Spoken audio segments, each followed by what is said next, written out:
ROOT stock analysis and price predictions for Friday. Is it a buy or not? Watch this very brief and short 1 minute video till the end to find out.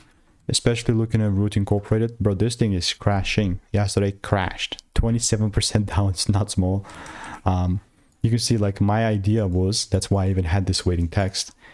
And this is why I love my freaking strategy, because if I just bought just because, bro, I would have been just taken out in a snap of a finger. But what I looked for is a confirmation, and if I saw the confirmation, I was willing to take it out. And guess what happened? I never saw the confirmation. So how all this looks like is very simple. Here's my demand zone.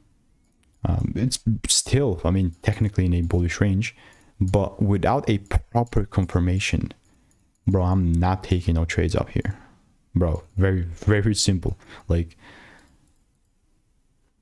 I'm waiting for my confirmation to be met, and only then I will look to take things further up. But other than that, all I'm doing in the meantime is I'm just waiting for rules to be met. And if you want to stay tuned and get free money making emails and insights, click the first link in the description, and I'll see you in the next one. So goodbye and enjoy.